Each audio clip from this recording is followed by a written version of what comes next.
Hey guys, and welcome to the show. We are going to do something a little bit different this time. First of all, I'm not going to tell an opening joke. And second of all, what we're going to do is just some Azure basic stuff. We've done a lot of great episodes on Azure. We've run through some very complex Azure setups. Today, we're not going to do any of that.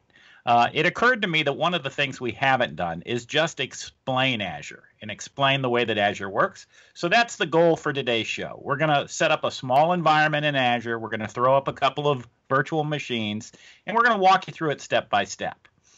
Hopefully you'll find that interesting. If not, watch one of the other episodes.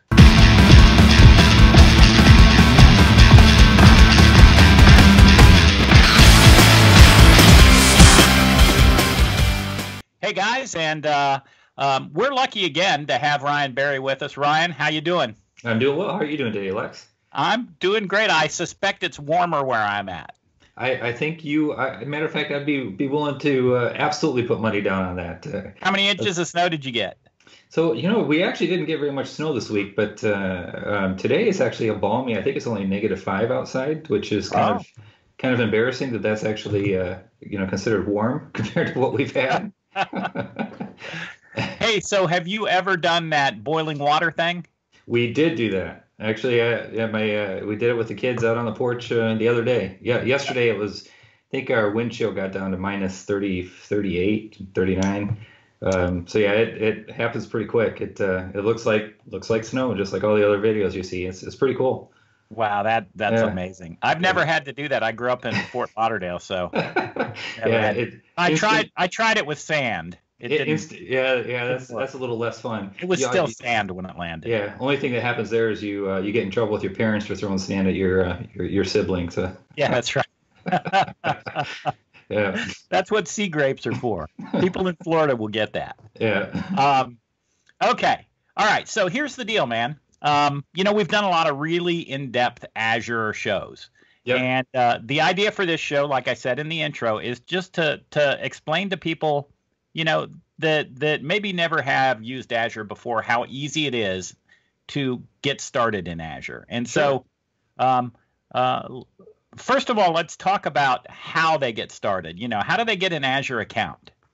Sure. Yeah, there's a couple of ways. Actually, three that we can talk about briefly. One is if anybody out there just wants to kick the tires, we have a free account that you can actually create in Azure and get a $200 credit to be able to do whatever you want. It doesn't sound like much, but you can actually do a fair amount with that. Even deploy some larger resources that might be needed to test out workload that you're thinking about moving into Azure. You can run that for a shorter period of time, obviously, with a $200 credit, but that's an option. And to do that, if you go to azure.com, there's a get free subscription link, and we can get it into the show notes. And one requirement of that is that you do need to have a credit card, and there's some reasons for that to verify age, and also anytime you offer something free to anybody in the globe to use, it comes with the territory that it kind of opens the doors to fraud potential. So requiring a credit card helps alleviate that. A little bit. We won't just charge you on your credit card unless one of two things happens, right? Number one, you go over the $200 limit. Yeah. Which is actually kind of hard to do in most cases. And also there are safeguards in place, right? We will shut your infrastructure down before we charge you. Correct, yeah. For the trial account, or the other option I was going to mention, if you happen to have an MSDN license, you can get $150 a month credit with that particular option. And in both of those scenarios, there's a toggle on the subscription that when you run up against that $200 amount or the $150 a month amount, it just shuts everything down rather than charging a credit card. So that's an option to help allow customers or individuals to test things, but not incur significant costs on their credit card that they might be surprised about when they open up the bill. Much like your family when they see all the guitars you get. So. You know what? So my only response to that is, hey, it's cheaper than collecting cars. That is true. That is very true. Yeah. And they require less space. That's also true. Yeah. Yeah, Okay, so that's awesome. So lots of ways for people to at least get acclimated to Azure. correct. Yep. And All right. then the third way, obviously, this is more catered towards our larger enterprise customers, is an Azure commitment. And the reason I'm mentioning this is that sometimes your organization might already have an Azure agreement directly with Microsoft in place, and you might have a workload or an initiative that you might be working upon that would be a good fit for using Azure for. And you need to go to the individual or individuals who own that Azure commitment that your organization has to obtain subscription or a slice of an existing subscription. We can talk a bit about that. But in that world, one thing that comes up not often but occasionally is there a cost just to creating a subscription?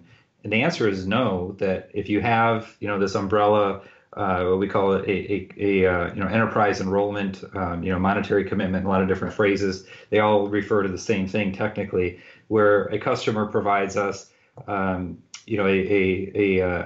funds, and think of it as a bank account that can be drawn down with usage.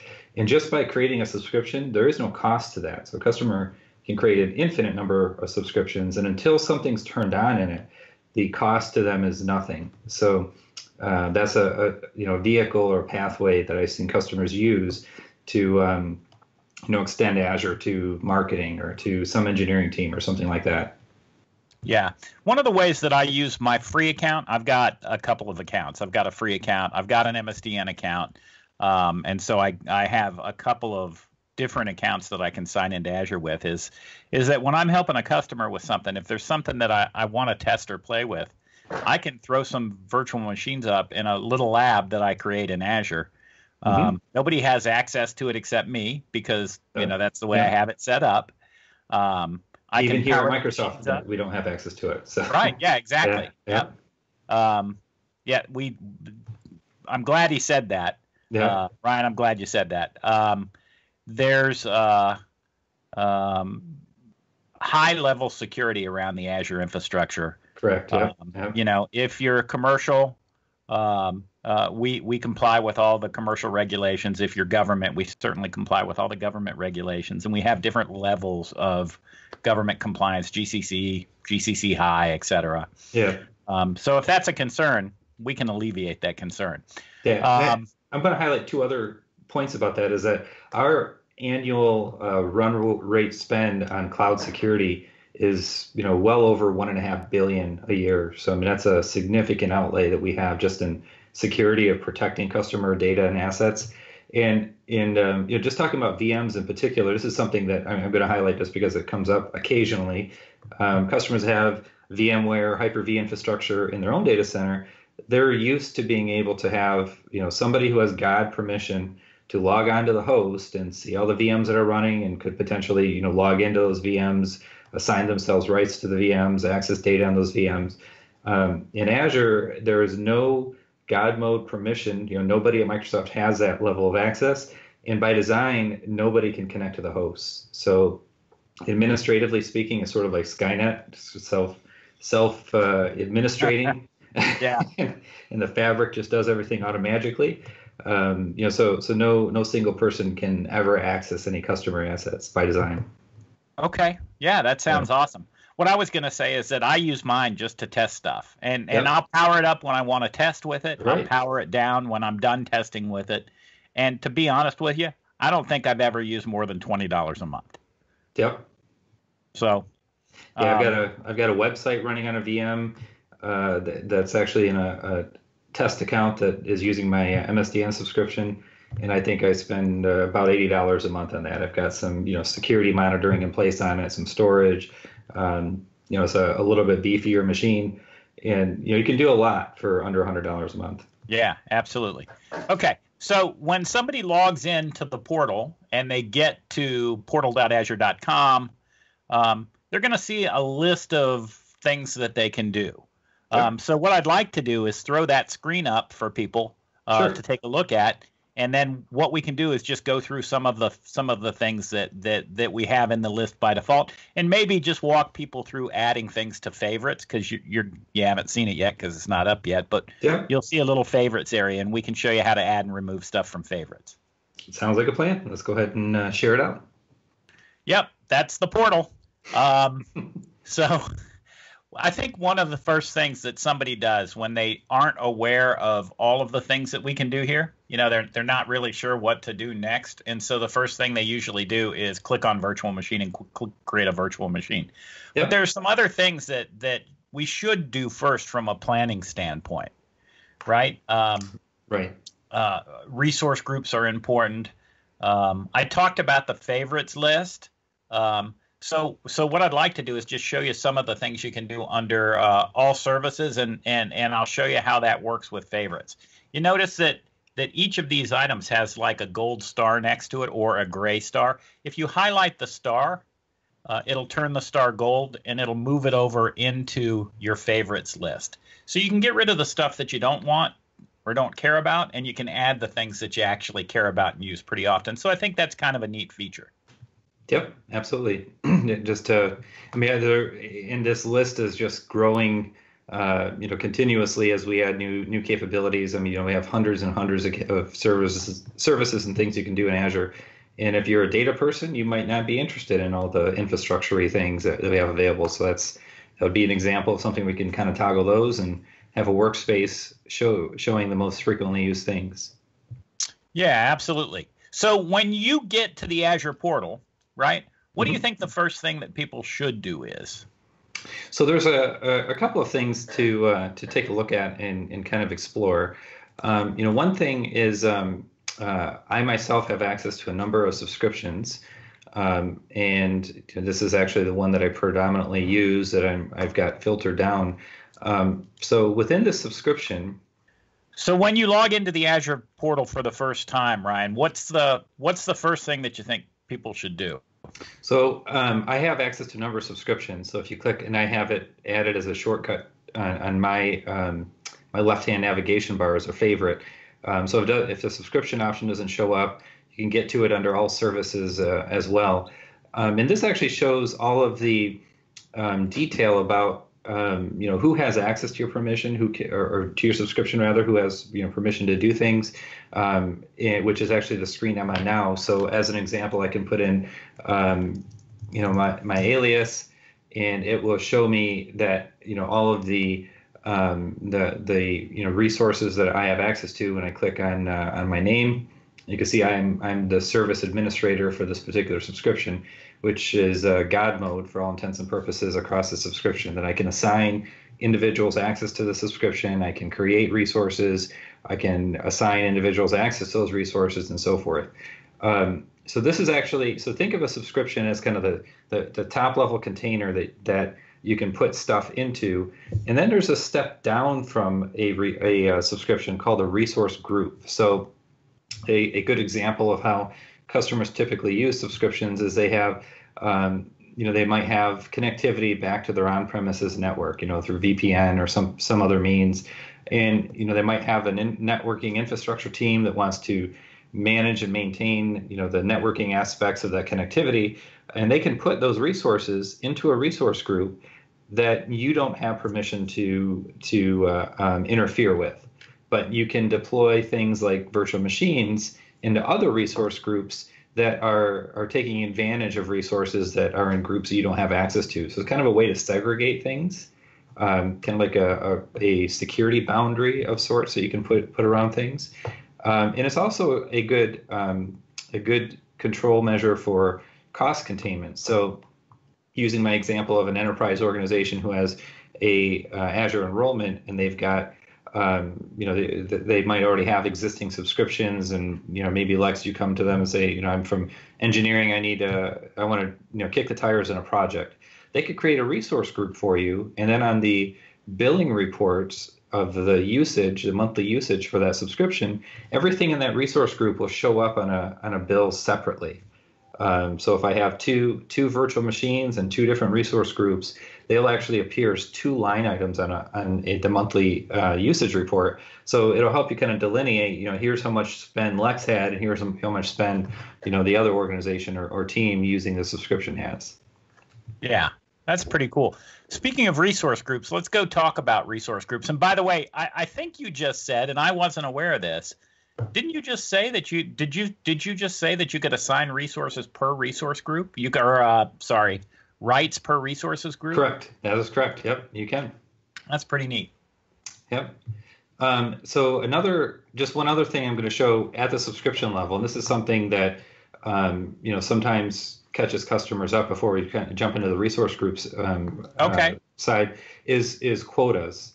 So the cloud computing is virtually unlimited, or provides customers with virtually unlimited access to compute capabilities, compute and service capabilities, obviously within the realms of physics. If it's a region that there's a particular VM size or type that a lot of other customers are using, it takes a little bit of time for us to kind of replenish that capacity. But the way you get access to those components or things that we have in different regions is by requesting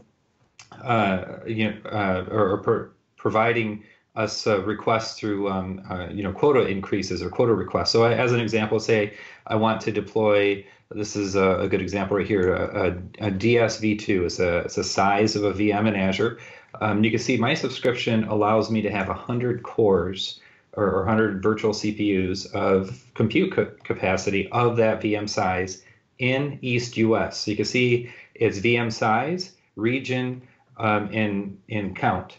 So let's say that I'm doing a project and I know I'm going to use a DS2 V2 machines, and I'm doing some tests with it to try to get my environment stood up.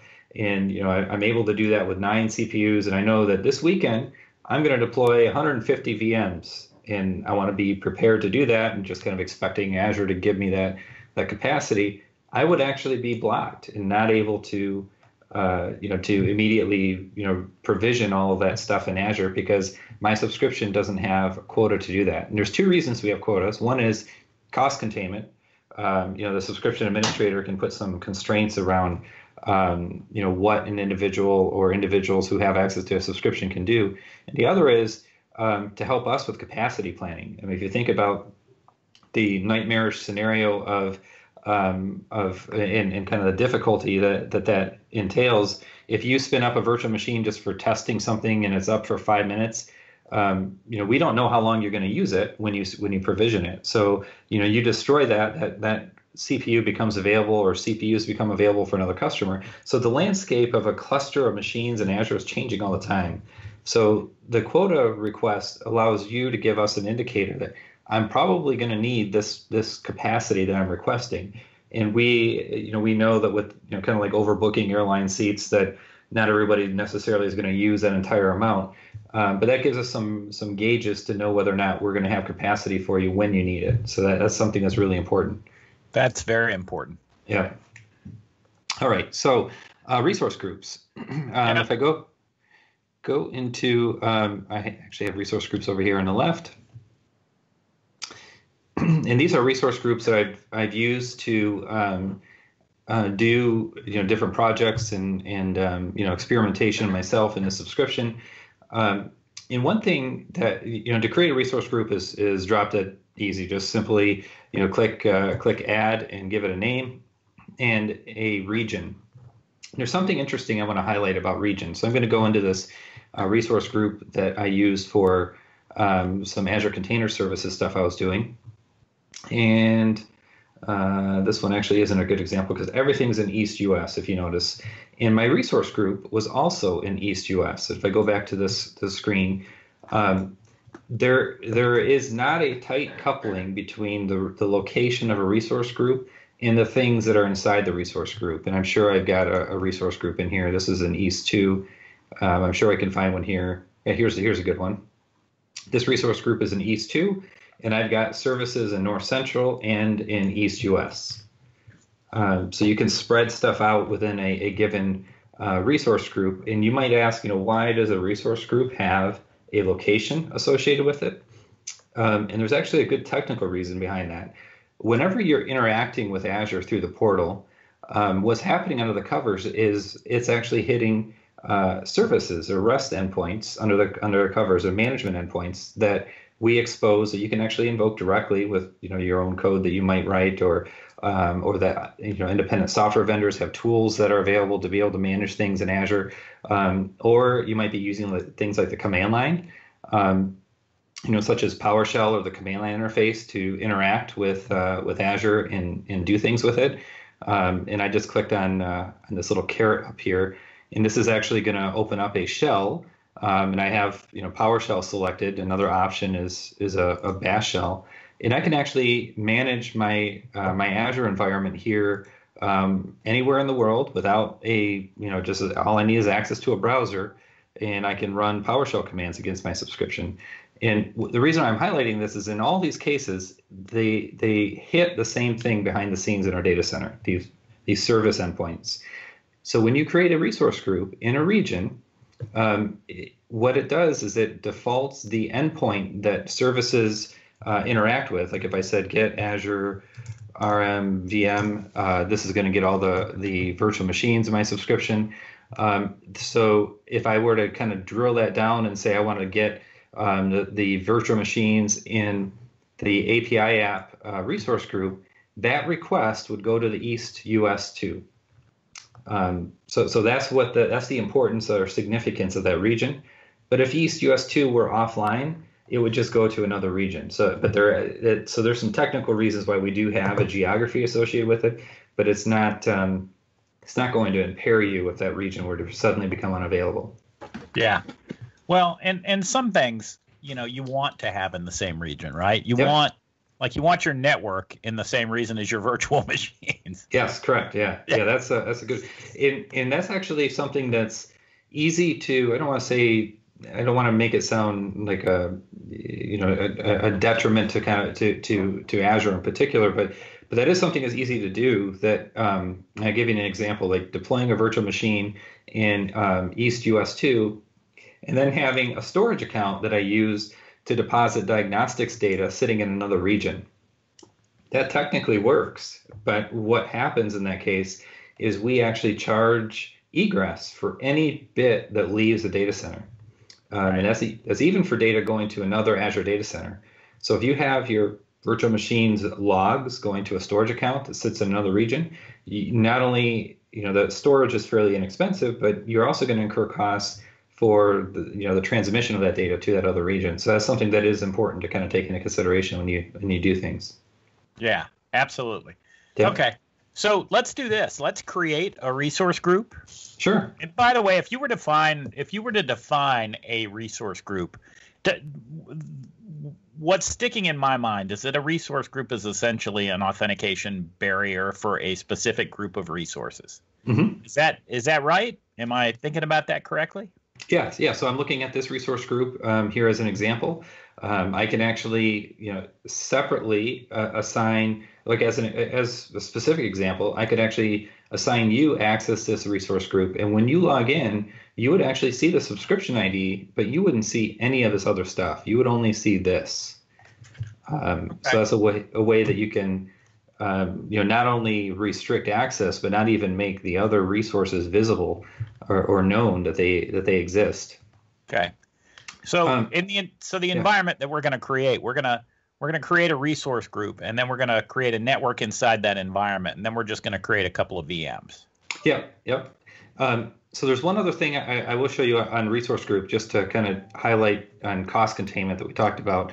That we have this notion of policies, and policies are like if I go to, I'm looking at so I'm now in a subscription in a resource group, and I'm looking at policies assigned to this resource group. So you can actually see the scope here of this policy. This is the name of my subscription. An API app is the name of my resource group.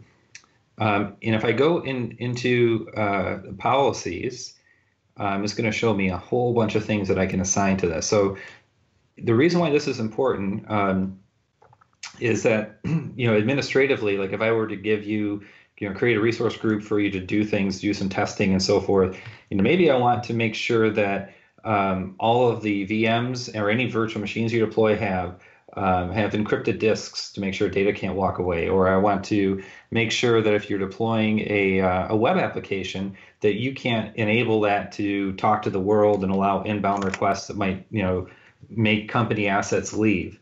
So this is here's just a random example. Audit web applications are not using the latest supported PHP framework. PHP, like any other software development environment or SDK or platform, has vulnerabilities that are found and discovered, and it's important to make sure you keep those environments up to date. So like if you deploy a web application and it just kind of sits and continues to run in perpetuity, you want to trigger an alert if there's a new version of that PHP framework that isn't deployed to that environment. So I can actually click on this, and what this actually would do is it would actually provide a compliance violation. So like if I go back to policies, it actually shows me that I have some things that are not compliant deployed in this resource group. So I would actually, and I can trigger an alert to notify an administrator saying, hey, there's a web application deployed in this resource group that doesn't have the latest PHP version. And in my case, I have a policy applied to my subscription to require Azure monitoring or logging enabled with everything. And I have some things in this resource group that don't have that toggle, which is why it's telling me that I'm not compliant here. And if I were to drill into this, it would actually provide some insight on allow secure transfer of storage accounts. So I have some storage accounts in here that are non-compliant. So I have some security related things that are enabled, as well as the monitoring thing that I talked about. So an example of things I can do with this is restrict geographies. If you're working for a federal customer, maybe I don't want you to deploy resources in Asia Pacific. So I can restrict what regions you can deploy things to. I can restrict what VM sizes you can deploy that you can deploy. And these are examples of policies that you can apply to a subscription. And one other point on policies, that we have this concept called blueprints. So policies individually are really cool, but blueprints actually take a whole bunch of policies and permission assignments. So let's say every I'm going to go ahead and pick my subscription here because I do actually have one deployed. So this is a blueprint that actually contains a policy to require resources in Azure to have a tag, and a tag is just a friendly value that you can assign with a VM that can be used for billing purposes and so forth. So if I put a tag on something in Azure, it will bubble all the way up to your consumption report. So this is an easy way to be able to see, this VM is for this project or this customer initiative or something like that. So I can actually require everything that is deployed in a subscription or a resource group to have a tag in this example. I can take other policies and assign it in this blueprint. And I can also, one other cool thing is we talked about permission. If I edit this blueprint, I can actually add, so this is the types of things I can add to this blueprint. I can add a policy. I just showed you the examples of policies. I can add a role assignment. So this is actually really cool if you think about it. You can actually create a blueprint saying every time somebody asks for a resource group or every time somebody asks for a subscription, you can actually assign this blueprint to it, and it will always assign me as the administrator and always require, in this case, tags to exist. It will always require, the latest version of PHP if I assign that policy or that, to this. So you can take all of these things, munch them together, and then use it as a requirement that you assign to every subscription or to every resource group. So it's kind of a cool capability to help instill some level of control so Azure doesn't turn into Wild Wild West. Yeah, that's pretty interesting stuff. Yeah. Okay, so for somebody that just wants to get started, yep. They just want to create a resource group initially. So we're going to go to Add Resources Groups. Yep. The first item that you can select there is your subscription, and you've got a subscription automatically set up. So it'll show you all the subscriptions you have access to. Yep. Yeah. And then and then we're going to name it. So you've named it Taste of Premier. One thing that I found out by doing this week is that you can't have spaces. Yeah, that's correct. Yeah. And it should tell you that when look for the green check mark. That's That's the golden ticket, is the Yep. green check mark. And then we already You're in Central U.S. Yeah. When I did this for my customer on the southeastern coast, it actually picked East U.S. So it must geographically try and figure out where you're at. Yeah, it might. You know, the interesting thing about that is I'm actually closer to North Central U.S. So it'd be interesting to know the logic behind North Central U.S. is actually in Chicago. Yeah. So I think here's what I think it is, because my customer, they are in the East U.S., but they do have an internet connection that's in the Central U.S. Okay. So some of those folks, actually, it picked Central U.S., and the only thing that I could figure out is that that's where they were egressing their corporate network. Right. Yeah. So and like I said, before, that this location doesn't have as big of a bearing as the stuff that you put in it. This is just that endpoint that you connect to. But there clearly is some automation in here to pick that for you or pre-select it. Okay. So we've gone to resource groups. We've selected add. Yeah. So we filled in the blanks. Now we're going to tags. Yeah. So this is actually where I was talking about the policy that I can actually require tags of a certain value. Tags that can be anything. They literally these are customers can make these up completely.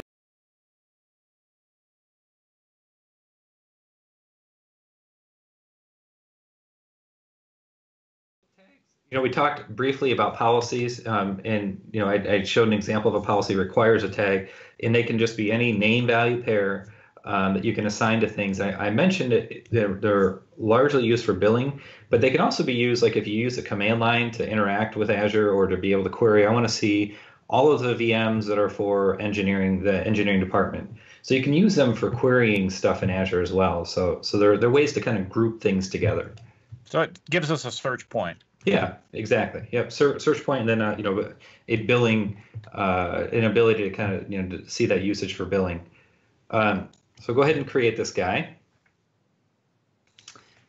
And by the way, when he says see that usage for billing, that's for the customer's benefit. That's not we're going to bill everything Right. based on whether it's billable or not. But this allows you to look it up and say, oh, which group used the most. Yeah, exactly. And you can see that tag that I put on here. It kind of shows up in a highlighted fashion there. So now we have an empty resource group with nothing in it. And have we already done the create resource part? Yep. Okay. Yep. So now if you go to resource groups, you should be able to refresh the list and see the resource group in there. That is right. So, yep. So it should actually show down here. There it is down here at the bottom.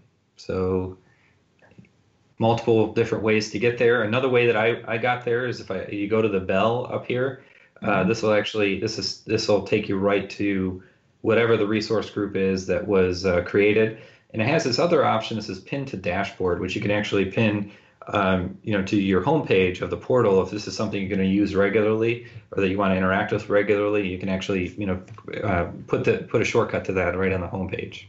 Yep, pretty cool. Yep. Okay, so now that we've got an empty resource group, what I'm thinking we should do next is create a network, because if I'm somebody that has a little test environment or has an environment that I'm trying to transfer into Azure, really I have to have the physical infrastructure in place first. Yep. So the easy way to get there is I can go to create resource, and this will show me all the network options. And the one that we're going to pick is just a simple virtual network. And the other options are more specific to VPN connectivity and so forth. But just a virtual network is a simple software-defined network that sits in Azure. Yeah. And we'll get to the other more advanced stuff later on. That'll probably be a different episode. Yep, exactly. That's why I just highlighting what the difference is, because they have the same icon even. So. Yep. All right. So let's go ahead and create this guy. And. And so we'll just call this TOPNet or whatever you want. Yep. Okay. And let's change the address space. So that's the internal or external address space that we're changing? This is the internal. So this network is totally cut off from the outside world. And this, so when we put like a virtual machine into it, we can actually also not even expose it with a public IP address. So this is a private network, only in Azure, only you have access to it, and only the things that are on this network can communicate with one another, unless you open that up to the outside world or to your Okay. network. All right. So I have a lab network, and my addressing scheme in my lab is Sure. 10.0.0.0/24. So let's do that. I know, and the network purists are going to see that and say, oh, that's a Class A address, and you're using a Class C subnet, but so what? Yeah. I can do that. So I do get a warning here, and this is actually, so I have another network in another region in another resource group that overlaps with this, and it doesn't matter in this case because I'm not going to connect them together. But this could come into play if ever I wanted to bridge resources that were sitting in that other network with stuff in this network. So that's why I get a warning here. Okay. Would it be, so change the network address to 10.1.0.0. Oh, you still have that. 10.10? Well, yeah, I've got a couple of them here. Oh, dude, yeah. Look at you. 10.100? Okay. I don't care. That's fine. All right. Well, that it looks like we're going to ignore it. Yeah, that was a big network here, so that's a /8. So that's why I keep getting it. Okay. Yeah. Oh yeah. Yeah, definitely. Yeah. Okay. So resource group, you got to pull down the resource group list and find the resource group this is going to be a part of. In this case, Taste of Premier. For some reason, that didn't carry over, but yeah, and you notice it's going to default to the region that my resource group is in, but I can override that, as we already talked about. So yeah. And so I'm going to create some subnets here as well. We're going to have two subnets. Sure. So just call this subnet 1. Okay. And let's give it an IP address of 10.100.0.0/25. Okay. Okay. Yep. And I think we're all set. Let's go ahead and create the network. Yep. And there's some other options, a DDoS protection, that Basic is what we provide customers. Anything that's publicly facing or that is potentially publicly accessible, we provide denial of service attack or protection. There's a variation of that we provide some extended insights into that, where you can actually set up alerts and that sort. That's what that flag was for. So the Basic is what's included with the service. The enhanced is actually for additional costs. So. Okay. So if we go to our resource group, under favorites, just go to resource groups and find the Taste of Premier resource group. Okay. Yep, so you get there a couple different ways. I clicked on the resource group in the network, but you can get to it here as well. Yeah. Okay. Will we see the network listed here? We will. Yep, we will. Okay. Yeah. Okay. So let's just go into testnet. And we need to create the second subnet. Sure. Yep. Yeah, the wizard only lets you create one. Yep. Yeah. So we're going to add subnet. Okay. And we're going to call this subnet 2. And just change the subnet mask to 25, and we should be in good shape. Okay. There's a note here that there's some reserved IP addresses. Every time you create a network in Azure, there's the first couple of IP addresses are reserved for the DHCP server, the DNS server. So like starting off at .0, .4 would actually be the first usable address in that network. So yeah, I ran into that. Usually in the 128 network, my first usable address is 132. Yep. All right, so we'll just leave the other things to defaults, and we can talk about those in a later show. So there's our second subnet.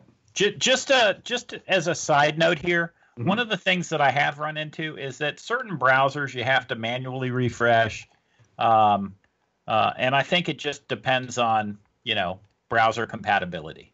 Yeah. Okay, so now we have our subnets in our resource group. So go back to the resource group again. Yep, there we go. Okay. All right. And let's create a virtual machine, and what we'll do is we'll just stick it on subnet 1. Okay. Sounds fair enough. So we'll go ahead and click on the virtual machine option here and hit create. And if that virtual machine option didn't show up in your preview list there, you can obviously just type in virtual machine in the search. Yeah. So I need to pick a resource group, And this is actually one thing that's interesting about a virtual machine. I can have a virtual machine sitting in a different resource group that's using a network in another resource group. So they don't, obviously they need to be in the same region, but you can actually, deploy assets in a different resource group than where the network resides. So what if you did that? What if I had a server in resource group A, but I put it on the same network as a workstation in resource group B? Could they still talk even though they're in different resource groups?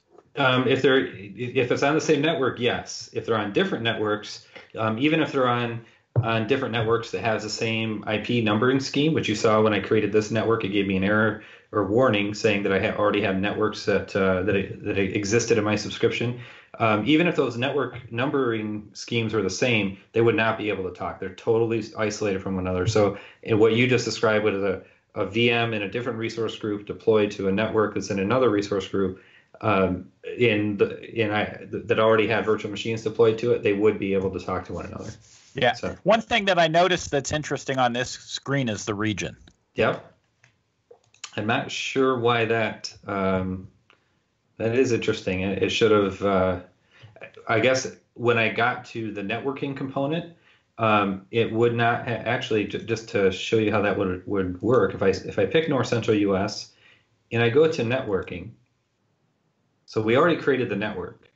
Right. It's going to show me it's going to try to create a new VNet. I already have a network that's in a different resource group that's in North Central U.S. Interestingly called Skynet. So it's not showing us the network we really want it to go to, and that's because of the region. That's right. Yeah. So we'll pick Central. Availability option. This is actually just really quickly, without going into great detail, that you have options if you deploy clusters of machines, so web servers, that you want to have load balance traffic going to. You can deploy those in a configuration where they're isolated from one another, what we call the availability set, which means that we isolate them from something we call fault domains, where they're in different racks in the same container in our data center, or on the same property. So some of our data centers are close to 1,000 acres in size, and we might have multiple buildings on that property. So what availability zone is, I could put one virtual machine in one building, another virtual machine in another building, still in the same physical in central US. So the links between them are pretty high speed and low latency, but these are options that you can use to deploy clusters of machines, and it's only useful or practical when you want to deploy more than one. In our case, we're just deploying one. Yeah, that's very cool. Yep. All right. So what flavor of operating system you want on this thing? Let's make this guy. And by the way, I want to point out that there's a lot of options here. We've got Red Hat. We've got Ubuntu. We've of course got all the Windows boxes. Let's make this guy a Windows Pro, Windows 10 Pro 1809. Okay. In this list actually looks short. However, if you go back to where I hit create new resource, let's say I wanted to create a Ubuntu box with WordPress on it.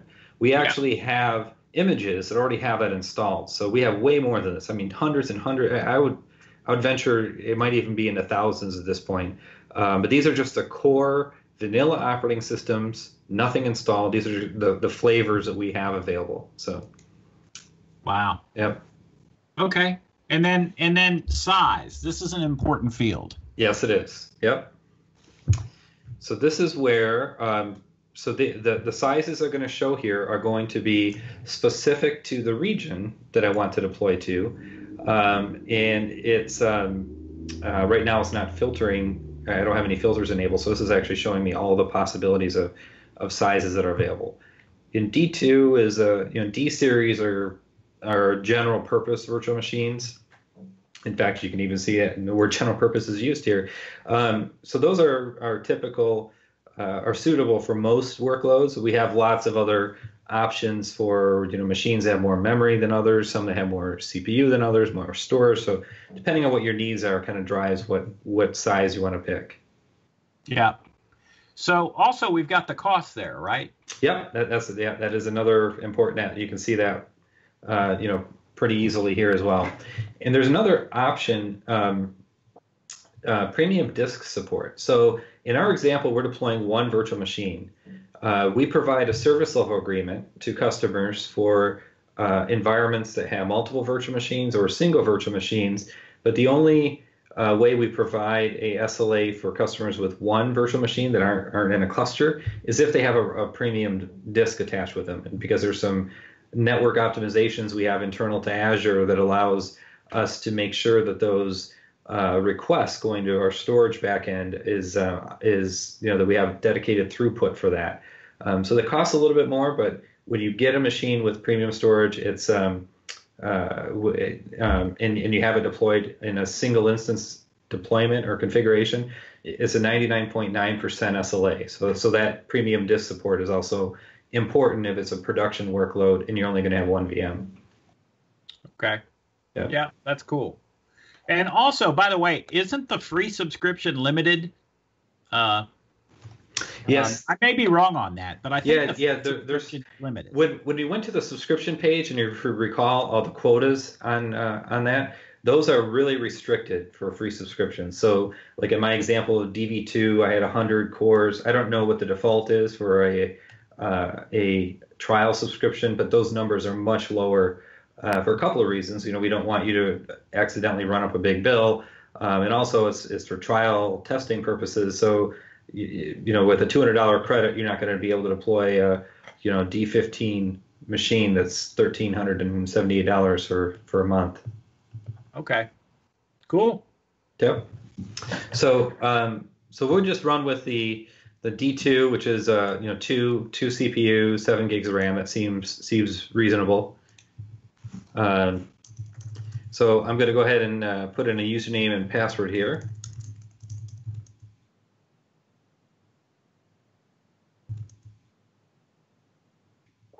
This is actually a fairly new feature that you can actually wire this up to Azure Active Directory if you wished to be able to allow you to log in with those credentials. So this is actually really new for Windows virtual machines. It was previously only available for Linux environments. So that's kind of a cool thing. So by default, when I create this virtual machine, it's going to sit on the network that we want it to sit on.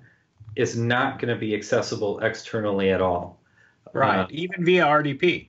Right, exactly. So, and it used to be that we opened up RDP. That's a pretty common attack vector. That's actually one of the reasons why we have fairly complex password requirements now, because people do brute force password attacks. So I'm just going to say that I want RDP to be open on this. So yeah. So that otherwise I'm not going to be able to get to this. So let me ask you a question. Let's say that I have a server and a workstation on the same network in the same resource group. Yep. Does this mean that I won't be able to, let's say I don't fill this in other words, I leave it set to none for the server. Remember, I just want to point this out. That's for the public inbound ports only. So every VM gets a private IP address and a public IP address. Yep. It doesn't need to have a public IP address if you don't want it to, but it can. Yep. Yeah. Yep. Okay.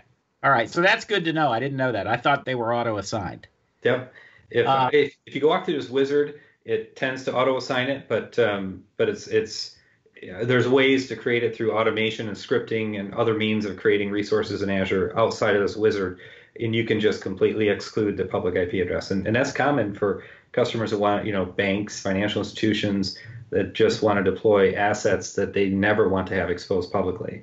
Yeah, so that makes sense. Yeah. But so let's say that I've got a server and a workstation. I might want RDP turned on the workstation. Yeah.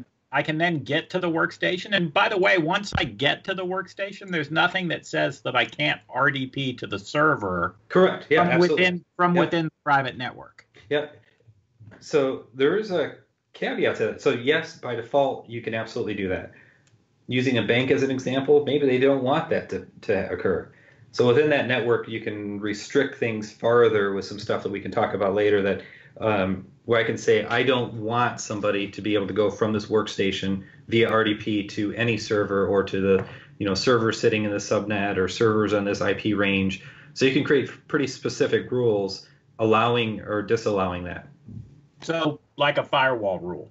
Yeah, exactly. And then an ACL basically is what it is under the covers. But by default, what you just said is it would be absolutely the case. If I open RDP on this machine and I create a server, I would be able to connect from this client publicly over RDP, and then from this client I could bounce or use it as a jump box to get to my server on the private network.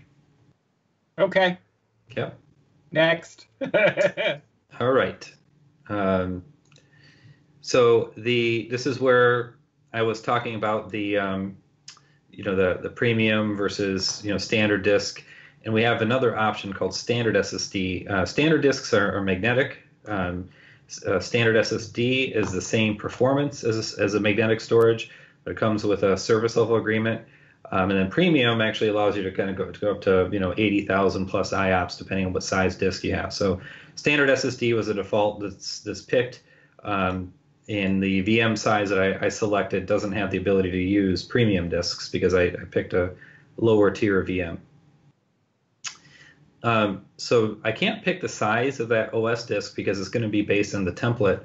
I think that a VM, Windows 10 might be 128 gigs on the boot disk, but I can add data disks on here too, just by hitting create and attach data disk. Yeah, and by the way, you can do that later. Yes, you can. Yep, and you can even do it while the machine is running. You don't even have to shut it down. So, right. Yep. Yeah.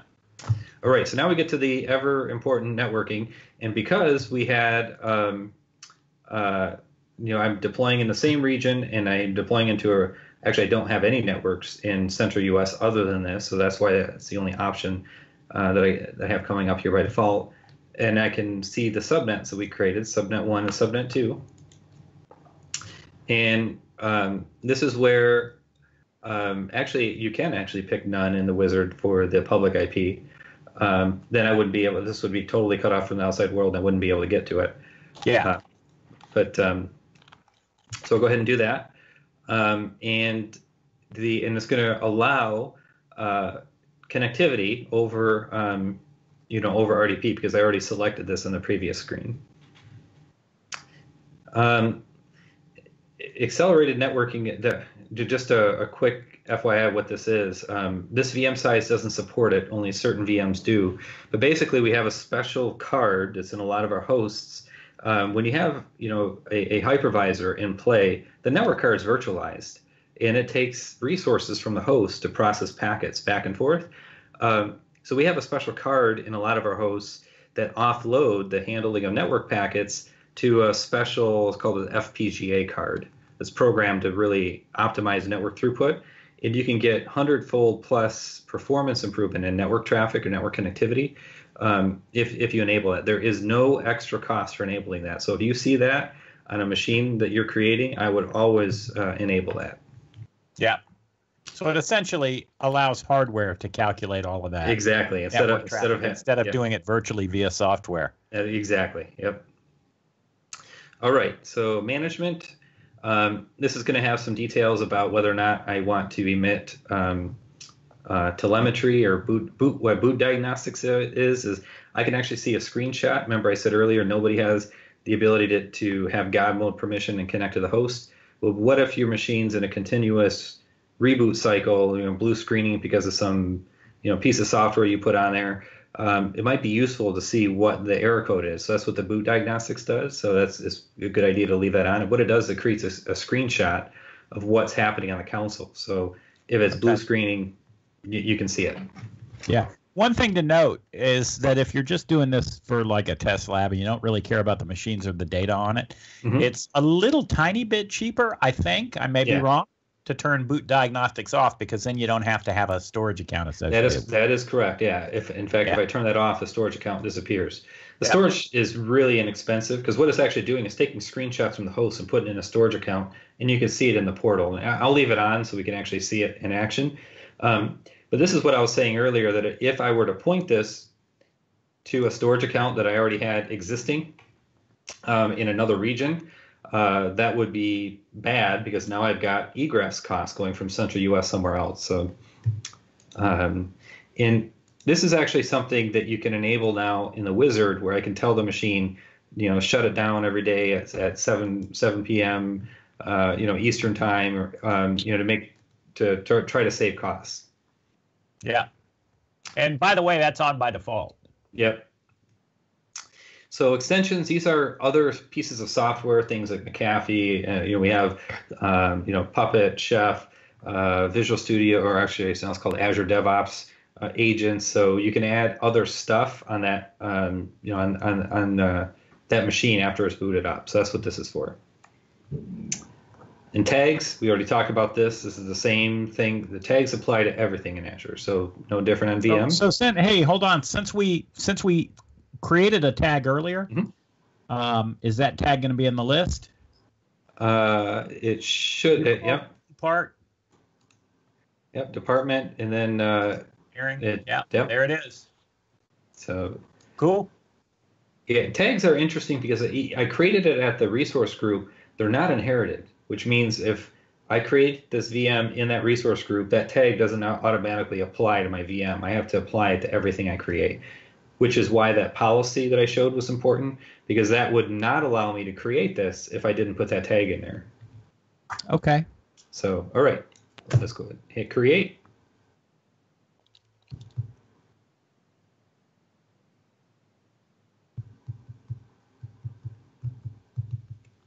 All right, so it's going. Okay. And by the way, one thing to note is that you have to remember, this is a little strange to get used to, but you have to remember that you're doing this in the cloud and it's automated at this point. So you do not have to sit here and wait. Yep. The request has been submitted. Yep. Yeah. It's already being built. You can just walk away and let this work, or you can do what we're going to do, which is go back to virtual machines and set up a second virtual machine real quick. Yep. All right, so let's go ahead and walk back there again. So we'll probably see some stuff populating here because the virtual machine is being created. Yep. All right, let's go ahead and add another one here. And we're going to do the same thing. We're just going to create another Windows box. Okay.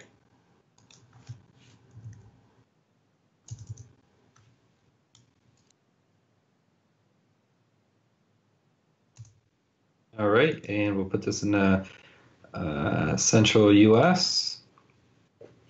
You want to make this a server? Sure, make it a 2016 data center server. Okay. Everybody close your eyes.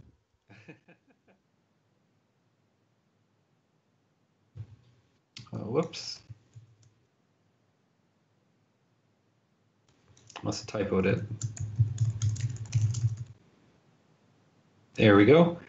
So do you want to No, don't do that on this one. Okay. I'm going to show. Let's show them how to do that once it's up and running. Sure. Okay. Just to give them another view, right? Yep. So. And we're going to put this guy in subnet 2. Okay. Some password LastPass prompted me here. Okay, so right now this is going to have a public IP address. I can make it not. What's your preference? I don't care. You can leave it public. Leave it public because I want to be able to RDP into it to show them the rule. Okay. So we already have a diagnostics account. I'll just enable the auto shutdown. Yeah. And by the way, I think on the free accounts, again, auto shutdown is enabled by default. Yeah, it might be. I don't have a trial account to actually give it a shot. As you can see in mine, I did have to select it. Right. And just as a caveat here, guys, anything that you hear us say is valid currently, but Azure changes quite a bit. So yeah. And subscription options change quite a bit. So what works today may not be completely valid 6 months from now, or a month from now, or a week from now. Right. Yep. Okay, so that machine's being created? Yep, it is. And so just to recap, I just want to make sure everybody understands what we did. Now, we went through and explained a lot of things, and that's always good material, and I want everybody to listen to that so that you know what you're doing. Yeah. But essentially, we could have set this environment up in just a few minutes with a few clicks. Mm-hmm. We created a resource group, number one. Then we went and created a network, number two, right? Mm-hmm. We, in that network, defined an address for the entire network and then broke it up into 2 subnets with a /25 subnet mask. That was step 3, creating the subnets. Yep. And now all we're doing is creating a virtual machine in subnet 1 and a server in subnet 2. So pretty straightforward stuff. Yep. And I just hit refresh, and I can see the disks and the network card. Every virtual machine has a couple components that goes along with it. Obviously the boot disk, any data disks, a lot of virtual machine sizes can have more than one network interface, but obviously you need at least one. And then the public IP address that we actually assign to both of these, which I can actually, once it gets created, I can actually see what that public IP address is. Which this is that's a public IP address that was available in that region. Awesome. Yeah. So Ryan, what are we looking at here? This is the Windows 10 machine that we created. You can see it's up and running. So the status is running. I can see the public IP address. I can see what network it's sitting on. I can also give it a friendly DNS name, because the IP address, remember, we own this IP address. You can't bring your own to us because we have big blocks of IP addresses. So you can actually assign this a DNS name in our network, in a domain that we own. But you can also create CNAMEs to this IP address in your own domain if you wanted to actually make it accessible via a domain that you own. Awesome. So we can see all that, and there's also a magic button here that I can hit connect.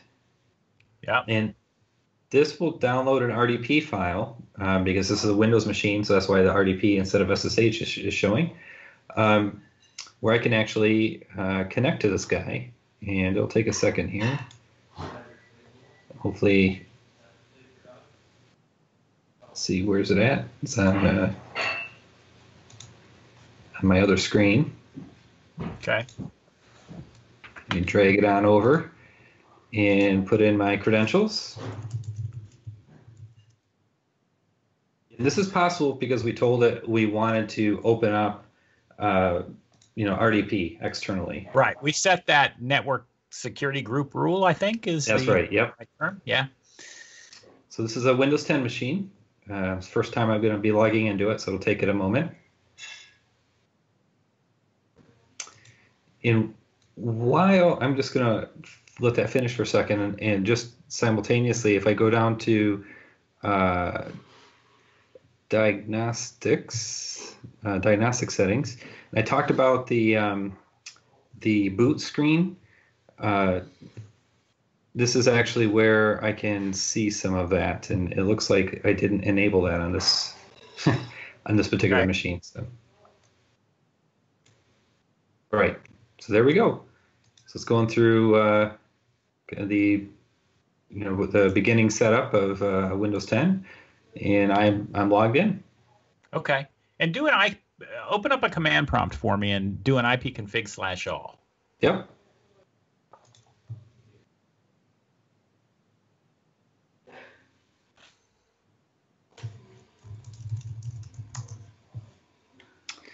You can see the IP address on this network interface. It is kind of difficult to see. I can see it. Okay. 4. Yeah. So this is a .4. So even though this machine, you can see I'm connected to 52.165. This is the public side. We use network address translation to pass that traffic onto the virtual machine. So the public IP address is now bound to the NIC on the VM. That allows us to do a couple of things. I mentioned denial of service protection. That's actually how we insulate you from public attacks to this address. That we can actually insulate that traffic or not even pass it on to your private network. Additionally, those rules that we create, the network security group rules that allowed us to RDP into this machine, if I were to make a request to port 80, like for web traffic, that would not even hit the network interface on this VM because I don't have a rule for that. Yeah. So. Okay. And to be clear, this isn't just some natting magic, right? Yeah.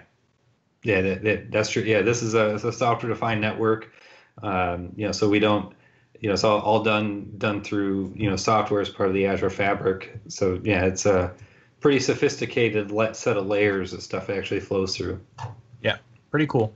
Yep. All right, how's our other VM doing? Let's go ahead and minimize this a little bit, and let's go ahead and go there, and it was Taster Premier 2. Yeah. And it's running. A little beefier. All right, yeah. He's up. Okay, so let's connect to him.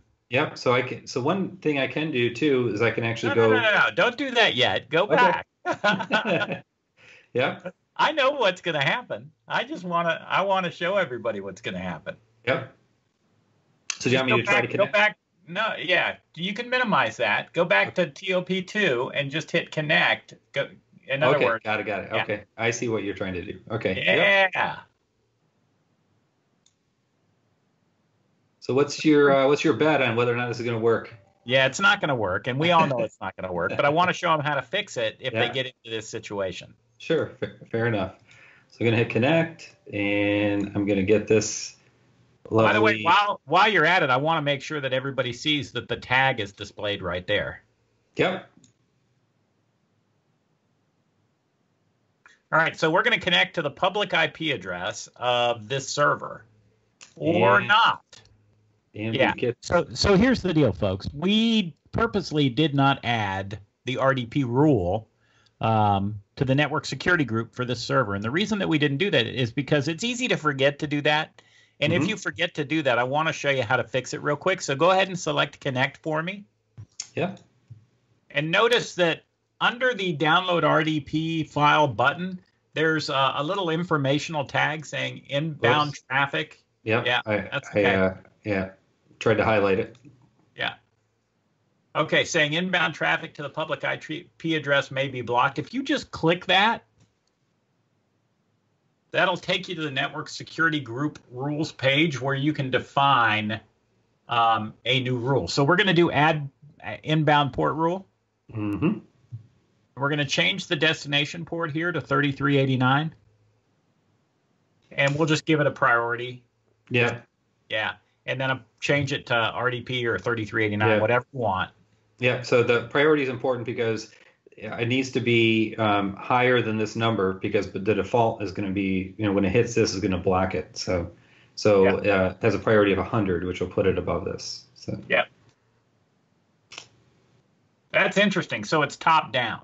Yeah. Okay, so if we click add here, we're adding the rule, and you should see it populate here in just a second. Yep.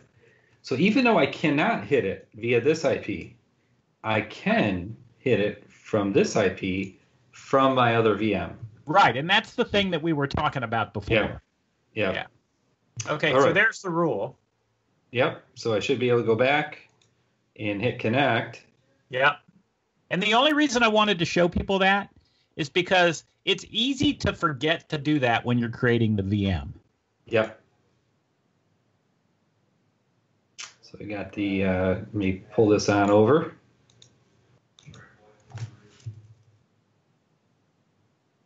Got a lot further than we did last time. Yeah.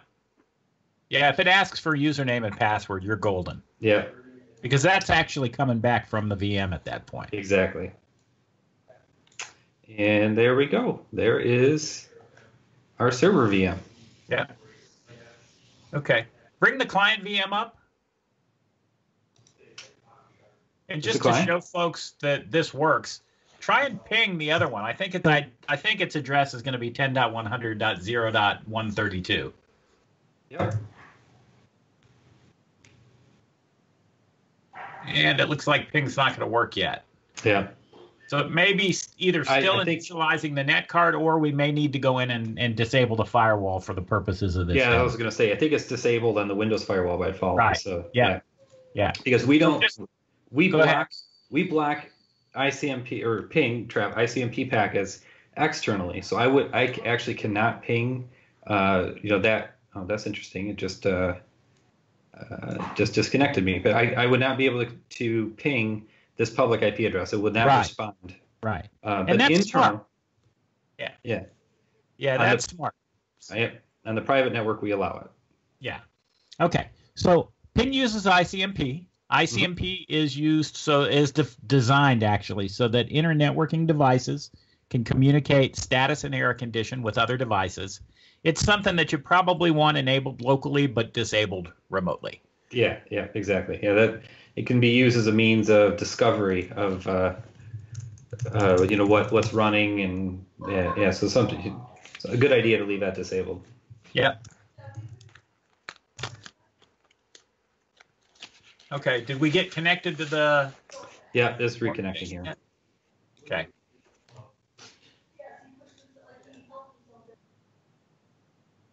Somewhere here.